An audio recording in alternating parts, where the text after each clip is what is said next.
গতিকে second lecture আমাৰ second লেকচাৰত ইয়াৰ scalar আৰু ভেক্টৰৰ কথা ডিছকাছ কৰিম। তো স্কেলাৰ বুলি ক'লে সাধাৰণতে কোনবিলাকক ক'ব? স্কেলাৰ বুলি কোৱাৰ লগে লগে ধৰা যোনবিলাক ফিজিকেল কোৱান্টিটি আমি মেজাৰমেণ্ট কৰোঁতে কোনো ধৰণৰ ডাইৰেকশ্যনৰ কথা ক'ব নালাগে, অকল জাষ্ট মানটো বা ভেলুটোৰ কথা আমি যদি কওঁ তেতিয়া তাক স্কেলাৰ কোৱান্টিটি বুলি ক'ব। যেনেকৈ ফৰ এক্সাম্পল মাছ, ইংৰাজীত মাছ, অসমীয়াত কয় ভৰ বুলি। তাৰমানে যিকোনো এটা বস্তু ভৰ বা মাছ বুলি ক'লে চাপ'জ আমি যদি 5 কেজি 10 কেজি এনেকৈ যদি বস্তুবিলাকৰ মেজাৰমেণ্টবিলাক যিকোনো এটা বস্তুৰ মাছটো বা ভৰটো জোখোঁ, তেতিয়াহ'লে আমি কি কৰিব লাগিব?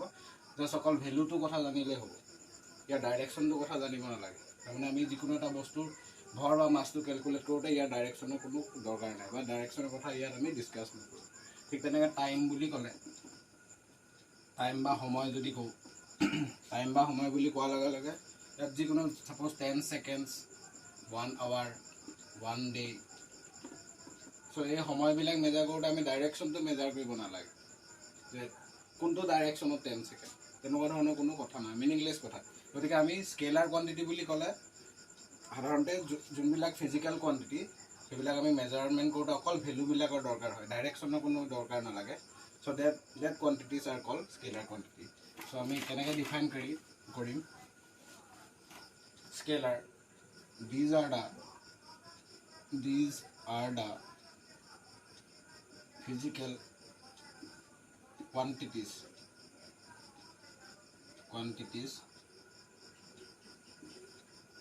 which do not require any direction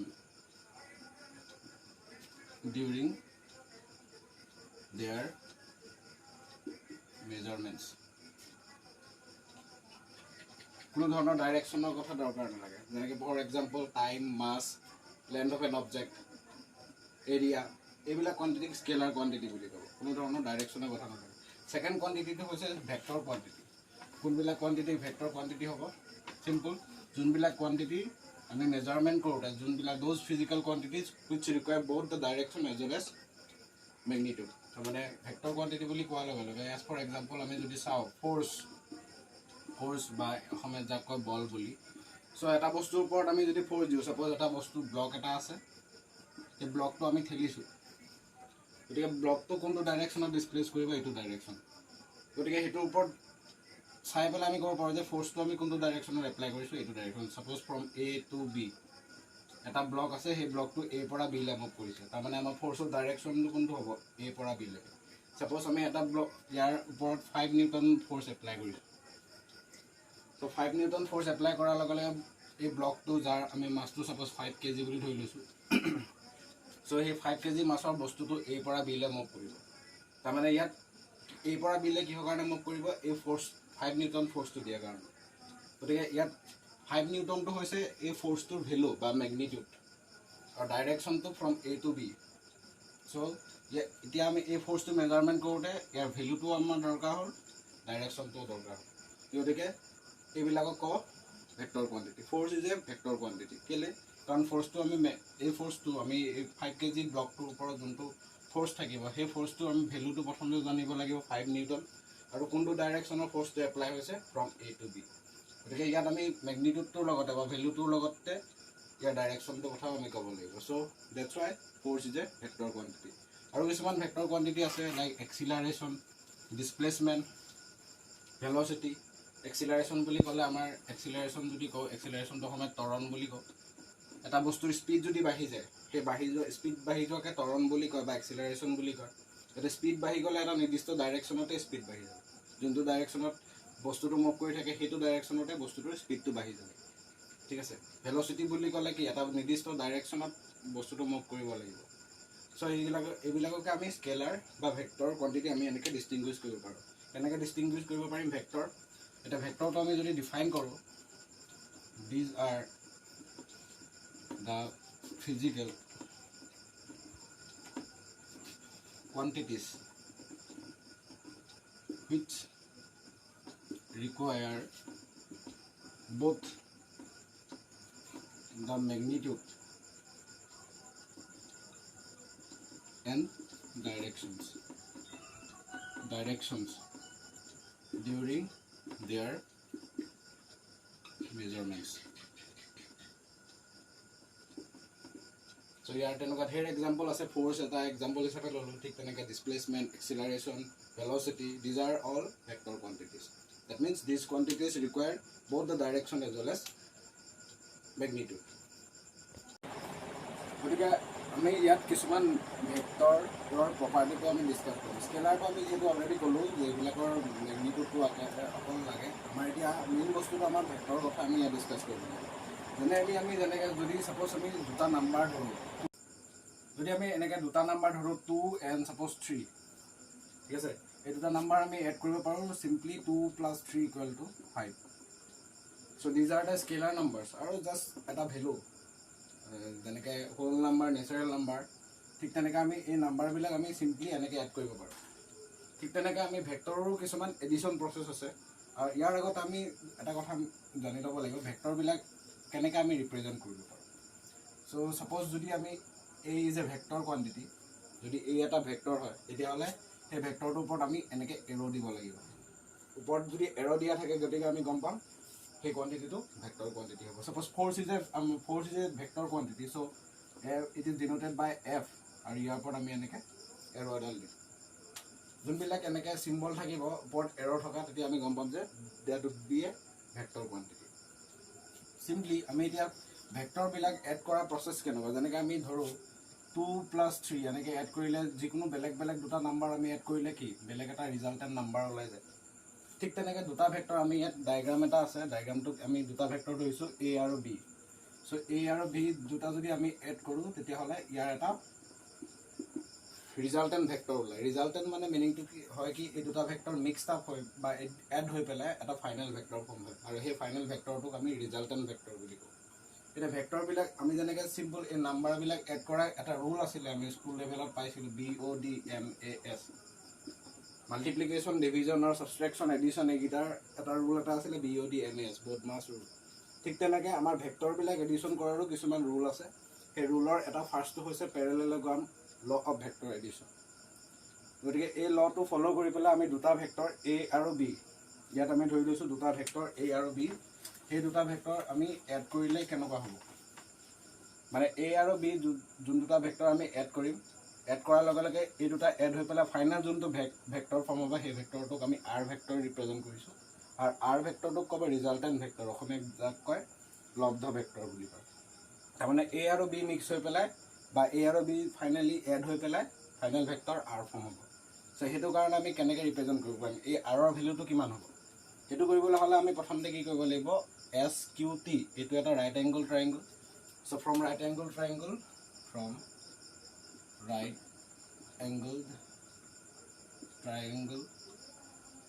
কোনটো SQT ট্ৰাইংগল SQT তাৰ পৰা আমি যদি পাইথাগোৰাছ থিয়ৰমটো এপ্লাই কৰোঁ তেতিয়াহ'লে আমাৰ হ'ব QS² =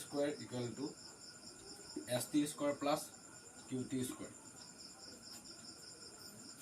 QS² বা SQ² আমাৰ ভেলুটো হৈছে R QSৰ ভেলুটো হৈছে R চিম্পলি R² লিখিব পাৰোঁ নেক্সট ST ভেলুটো আমি নাজানো চ' ST² আমি লিখিলোঁ QT ভেলুটো আমি কি লিখিব পাৰোঁ QR +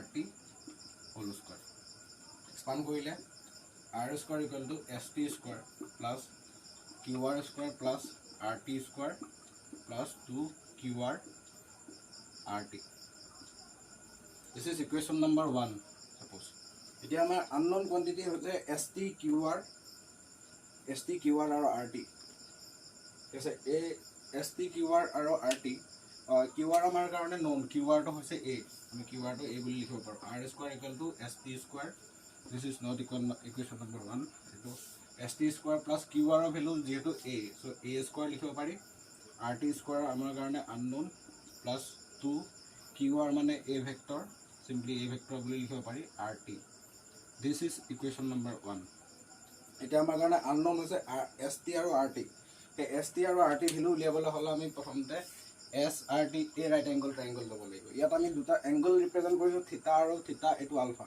থিটাটো হৈছে দুটা ভেক্টৰ A আৰু B এই দুটা ভেক্টৰৰ মাজত থকা এংগলটো ইয়াৰ পিছত আমি বেলেগ বেলেগ টাইপৰ ভেক্টৰ পাম ডিসপ্লেসমেন্ট ভেক্টৰ ভেলোসিটি ভেক্টৰ এইবিলাক পজিশন ভেক্টৰ এইবিলাক আমি কেনেকৈ স্পেস বা কোঅৰ্ডিনেট সিস্টেম এটা ৰিপ্ৰেজেণ্ট কৰিব পাৰোঁ এইটো আমি ডিটেইলছত পিছত ডিসকাস কৰিব পাৰিম কিন্তু ইয়াত আমি সিম্পল দুটা ভেক্টৰ আমি কেনেকৈ এড কৰিম, যেনেকৈ দুটা নাম্বাৰ এড কৰাৰ আমাৰ কিছুমান ৰুল থাকে, ঠিক তেনেকৈ ভেক্টৰ এড কৰাৰ কিছুমান ৰুল থাকে। ফাৰ্ষ্ট ৰুলটো এইটো, ইয়াত আমি যোনটো থিতা লিখিছোঁ, থিতাটো হৈছে দুটা ভেক্টৰ এ আৰু বিৰ মাজৰ এংগুলটো। চ' এইটো থিতা হোৱাৰ লগে লগে এইটো থিতা হ'ব, কৰস্পণ্ডেঞ্চ এংগুল। আলফাটো হৈছে ৰিজাল্টেণ্ট আৰু এ ভেক্টৰৰ মাজৰ এংগুলটো। এতিয়া আমি আলফাটো এনেকৈও ল'ব পাৰিলোঁহেঁতেন, মানে আলফাটো আৰ আৰু এৰ মাজত নলৈ পেলাই আৰ আৰু বিৰ মাজতো ল'ব পাৰিলোঁহেঁতেন, একেটাই হ'লহেঁতেন। তাৰমানে alpha is the angle between resultant and any of the vectors. যিকোনো এটা ভেক্টৰ আৰু ৰিজাল্টেণ্টৰ মাজত যোনটো এংগল থাকিব সেই এংগলটো আলফা লৈছোঁ, আৰু theta is the angle between the two vectors. ঠিক আছে, এতিয়া আমি এছ টি আৰু আৰ টি উলিয়াবলৈ হ'লে সেই ট্ৰাইংগলটো ল'ব লাগিব, S R T. From triangle right angle triangle S R T. তাৰপৰা আমাৰ কি হ'ব, পাইথাগোৰাছ যদি এপ্লাই কৰোঁ, পাইথাগোৰাছ এপ্লাই কৰিব নালাগে। ইয়াত আমি ট্ৰিগোনমেট্ৰিক আইডেণ্টিটিবিলাক ইউজ কৰিব লাগিব। এইটো থিতা হ'লে ইয়াত আমি কছ থিতা কেনেকৈ উলিয়াম, কছ থিতা ইকুৱেল টু কি, base by hypotenuse b by h. So' b by h ইয়াত বেছ হৈছে আৰ টি, এইচ হৈছে এছ আৰ, ঠিক আছে। So' R T equal to S R cos theta. এতিয়া পেৰেলেলগ্ৰামত যিহেতু opposite sides are parallel and equal, so' এইটো b হোৱাৰ লগে লগে এইটো বি হ'ব। তাৰমানে আমি এছ আৰটো বি লিখিব পাৰোঁ, R T equal to B vector cos theta. ঠিক আছে, চ' বি ভেক্টৰ কছ থিতা। নেক্সট চাইন থিতা কিমান হ'ব, সেই ট্ৰাইংগলটোৰ পৰা এছ আৰ টি ট্ৰাইংগলটোৰ পৰা আমাৰ চাইন থিতা ভেলু হ'ব এছ টি বাই পি বাই এইচ হয়, পাৰ্পেণ্ডিকুলাৰ বা হাইপোটেনিউছ, এছ টি বাই এছ আৰ। ঠিক আছে, চ' এছ টি হ'ব এছ আৰ চাইন থিতা। চ' এছ টি আমি লিখিব পাৰোঁ, এছ আৰৰ ভেলুটো হৈছে বি চাইন থিতা।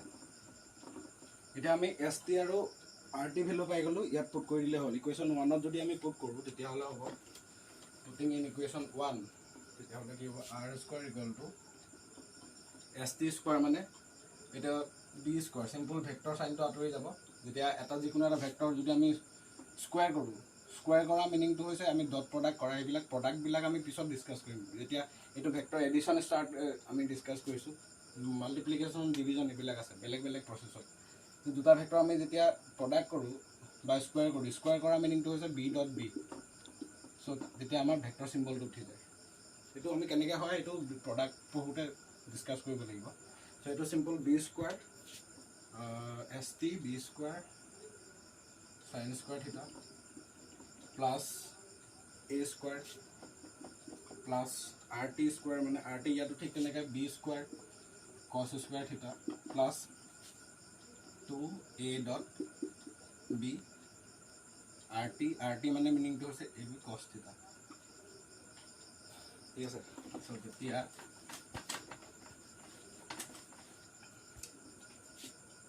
আৰ স্কোৱাৰ এই দুটাৰ পৰা কমন আহিব বি স্কোৱাৰ, তেতিয়া sine square theta plus cos square theta plus A square plus A dot B কৰিলে তাৰ ৰিজাল্টটো এ বি হ'ল। মেগনিটিউডটো লিখিব পাৰিম আমি। এতিয়া এ ডট বি ডাইৰেক্টটো আমি ডট প্ৰডাক্ট বুলি কয়। এই ডট প্ৰডাক্টটো যেতিয়া আমি কৰিম, ডট প্ৰডাক্ট কৰাৰ লগে লগে আমি এনেকৈ লিখিব পাৰোঁ এ বি। কেনেকৈ কৰিব পাৰি, আমি প্ৰডাক্ট যেতিয়া ভেক্টৰৰ প্ৰডাক্ট শিকিলে এইবিলাক বস্তু ভালকৈ ডিটেইলছত আমি ডিছকাছ কৰিম। চ' তেতিয়াহ'লে next R square equal to আমাৰ ইয়াৰ ৰিজাল্টটো কিমান হয়, sine square theta plus cos square theta equal to 1 হয়। So' b square a square, তাৰমানে a square plus b square plus twice a b cos theta. So' তেতিয়াহ'লে R হ'ব simple root over a square plus b square plus twice a b cos theta. চ' এইটো হৈছে যিকোনো আমি যদি দুটা vector লওঁ, এ আৰু বি ভেক্টৰ এড যদি কৰোঁ, মানে এডিশ্যন যদি কৰোঁ, এডিশ্যন কৰাৰ লগে লগে যোনটো ফাইনেল ভেক্টৰ ফৰ্ম হ'ব আমাৰ ইয়াত আৰ ভেক্টৰ, সেই আৰ ভেক্টৰটোৰ ভেলুটো কিমান হ'ব, এইটো হৈছে ভেলুটো। ঠিক আছে, আৰু এই আৰ ভেক্টৰৰ ডাইৰেকশ্যনটো কি হ'ব, কাৰণ ভেক্টৰ বুলি কোৱাৰ লগে লগে আমাৰ ভেলুটোৰ লগতে বা মেগনিটিউডটোৰ লগতে ডাইৰেকশ্যনটো আমাৰ দৰকাৰ হয়। গতিকে সেই আৰ ভেক্টৰৰ ডাইৰেকশ্যনটো কি হ'ব, সেই ডাইৰেকশ্যনটো দিব এই এংগুলটো, আলফা এংগুলটো। চ' সেইটো উলিয়াবলৈ হ'লে আমি কি কৰিব লাগিব, টেন আলফা ল'ব লাগিব। এইটো হৈছে যোনটো R is the magnitude, of the resultant vector. R is the magnitude of the resultant vector.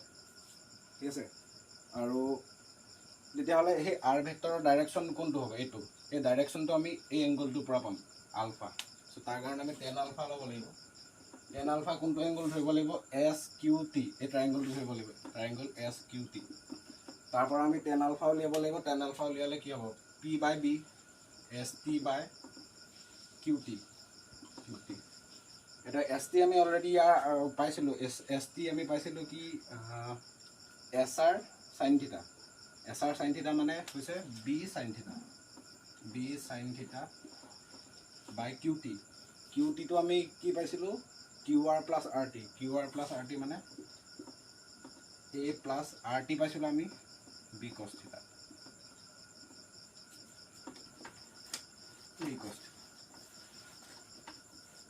তো চিম্পল আলফাটো হ'ব simple tan inverse B sine theta by A plus B কছ থিটা গতিকে আমি ইয়াৰ আগৰ যোনটো আৰৰ ফৰ্মুলাটো পালোঁ সেই আৰৰ ফৰ্মুলাটোৰ পৰা আৰৰ মেগনিটিউডটো আমি পাম R equal to root over A square plus B square plus 2ab cos থিটা দুটা ভেক্টৰ যদি দিয়া থাকে সেই ভেক্টৰ দুটা যদি এড কৰিবলৈ কয় ইউজিং পেৰালেলোগ্ৰাম থিয়ৰম বা যিকোনো এটা থিয়ৰম ক'ব পাৰে জাষ্ট চিম্পল এনেকৈও ক'ব পাৰে দুটা ভেক্টৰ এ আৰু বি আমি যদি এড কৰি দিওঁ তেতিয়াহ'লে তাৰ যোনটো ৰিজাল্টেণ্ট ভেক্টৰ হ'ব সেই ভেক্টৰটোৰ মেগনিটিউড আৰু ডাইৰেকশ্যন কি হ'ব মেগনিটিউড উলিয়াবলৈ হ'লে আমি সেই ফৰ্মুলাটো ইউজ কৰিব লাগিব R equal to root over A square plus B square plus 2ab cos থিটা থিটাটো ভেলু দিয়া থাকিব কেতিয়াবা দিয়া নাথাকিলে আমাৰ কিছুমান কণ্ডিশ্যন দিয়া থাকিব তাৰ পৰা আমি থিটা ভেলু উলিয়াব লাগিব আৰু ডাইৰেকশ্যন বুলি ক'লে এইটো ফৰ্মুলা আমি ইউজ কৰিব লাগিব ইয়াৰ এটা এক্সাম্পল আমি কৰি দেখাব লাগিব এতিয়া গতিকে আমি ইয়াত পেৰালেলোগ্ৰাম লৰ যোনটো আমি আইডেণ্টিটি পাইছিলোঁ আৰ স্কোৱাৰ দুটা ভেক্টৰ এড কৰা যোনটো magnitude R a square plus b square plus 2ab cos থিটা চ' এই আইডেণ্টিটিটো বা এই লটো ইউজ কৰি পেলাই আমি ইয়াত এই প্ৰব্লেমটো চল্ভ কৰিম ইয়াৰ কিছুমান এক্সাম্পল আমি তেনেকৈ কৰিব লাগিব গতিকে তাৰ আগতে আমি কি দিয়া আছে চাই ল'ব লাগিব ফাৰ্ষ্ট লিখা আছে 2 forces 5 Newton and 7 Newton act on a particle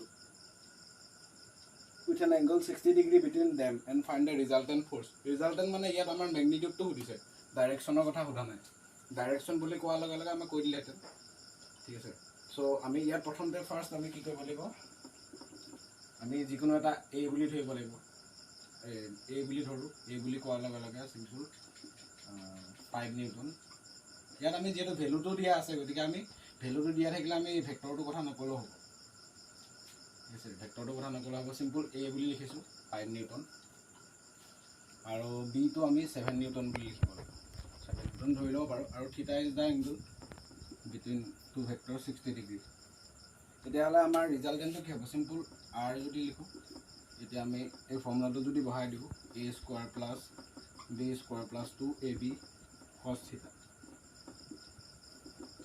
চ' এইটো আমি ভেলুকেইটা পুট কৰি দিলে এইটো 5 স্কোৱাৰ প্লাছ 7 স্কোৱাৰ প্লাছ 2.5.7 মানে dot means multiplication cos 60 degree এতিয়া cos 60 ডিগ্ৰী ভেলু কিমান cos 60 ডিগ্ৰী ইকুৱেল টু 1/2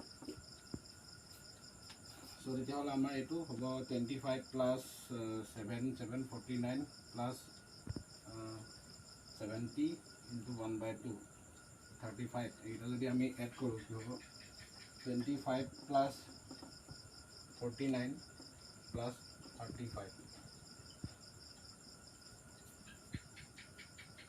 চ' তেতিয়াহ'লে এড কৰি দিলে হ'ব চিম্পল ৰুট অভাৰ 25 প্লাছ 49 এইটো আমি অভাৰঅল তাৰ ৰিজাল্টটো লিখিলে ওলাব 10.44 নিউটন 10.44 10.45 তেনেকুৱা 10.45 নিউটন এইটো আমি যদি কেলকুলেট কৰোঁ চ' আমি চিম্পল এনেকৈ দিয়া থাকিব এ বি থিটা এনেকৈ দিয়া থাকিব দুটা ভেক্টৰ ভেলুবিলাক দিয়া থাকিব জাষ্ট এনেকৈ কৰি দিলে হৈ গ'ল ইয়াত যদি ছাপ'জ আমাৰ ডাইৰেকশ্যনটো উলিয়াবলৈ ক'লেহেঁতেন ডাইৰেকশ্যনটো উলিয়াবলৈ কোৱাৰ লগে লগে যদি আমি কওঁ ইয়াৰ এইটো আৰটো বুজাইছিলে আমাৰ ফাইনেল বা ৰিজাল্টেণ্ট ভেক্টৰটো ভেলুটো যদি সেই ৰিজাল্টেণ্ট ভেক্টৰটোৰ ডাইৰেকশ্যনটো উলিয়াবলৈ ক'লেহেঁতেন আমি তেতিয়াহ'লে চিম্পল টেন আলফা ইউজ কৰিব লাগিব টেন আলফা ইকুৱেল টু কি আছিলে এ চাইন থিটা ডিভাইডেড বাই